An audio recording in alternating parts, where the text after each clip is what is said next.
ബോളിവുഡ് സംവിധായകൻ രോഹിത് ഷെട്ടിയുടെ വീടിന് നേരെ ആക്രമണം. മുംബൈ ജുഹുവിലെ വീടിന് മുന്നിൽ വെടിവെപ്പുണ്ടായി എന്നുള്ള വിവരമാണ് വരുന്നത്. 4 റൗണ്ട് വെടിയുതിർത്തതായി പോലീസ് പറയുന്നു. പ്രതികൾക്കായി തെരച്ചിൽ ആരംഭിച്ചിട്ടുണ്ട്. CCTV ദൃശ്യങ്ങളും പരിശോധിക്കുന്നുണ്ട്.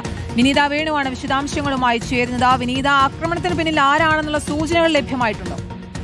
അത്തരം സൂചനകളൊന്നും ലഭ്യമായിട്ടില്ലെന്നാണ് നമുക്കിപ്പോൾ മനസ്സിലാക്കാൻ സാധിക്കുന്നത്.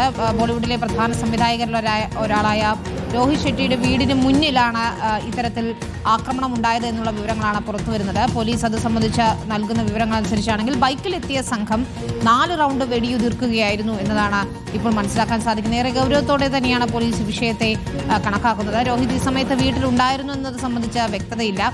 ഏതായാലും CCTV ദൃശ്യങ്ങൾ ഉൾപ്പെടെ പരിശോധിച്ചു വരികയാണ്. രോഹിത്തിന് നേരത്തെ ഭീഷണിയോ മറ്റോ ഉണ്ടായിരുന്നതായി വിവരങ്ങളില്ല. എങ്കിലും ബോളിവുഡിലെ പ്രധാന വ്യക്തികൾക്ക് നേരെ ആക്രമണത്തിന് സാധ്യതയുണ്ട് എന്ന തരത്തിലുള്ള സ്പെഷ്യൽ ബ്രാഞ്ച് റിപ്പോർട്ടുകൾ ഉണ്ടായിരുന്നു എന്നാണ് ഇപ്പോൾ പോലീസ് നൽകുന്ന വിവരം. ഏതായാലും വിശദമായി തന്നെ അന്വേഷണം നടത്തുകയാണ്. CCTV ദൃശ്യങ്ങൾ പരിശോധിക്കുന്നുണ്ട്. ഇതിൽ നിന്ന് അക്രമികളെക്കുറിച്ചുള്ള വിവരങ്ങൾ ലഭിച്ചു എന്നാണ് കരുതുന്നത്. നിരവധി സിനിമകളിലെ ശ്രദ്ധേയനായ സംവിധായകനാണ് രോഹിത് ഷെട്ടി. ഇദ്ദേഹത്തിന് നേരെ ഏത് സാഹചര്യത്തിലാണ് ഇദ്ദേഹത്തിന്റെ വീടിന് നേരെ ആക്രമണം എന്നത് സംബന്ധിച്ചാണ് വിവരങ്ങൾ അറിയേണ്ടത്. നമുക്കറിയാം, സൽമാൻ ഖാൻ ഉൾപ്പെടെയുള്ള പ്രധാന താരങ്ങൾക്ക് നേരെയൊക്കെ നേരത്തെ തന്നെ വധഭീഷണിയും ആക്രമണശ്രമങ്ങളൊക്കെ ഉണ്ടായതാണ്.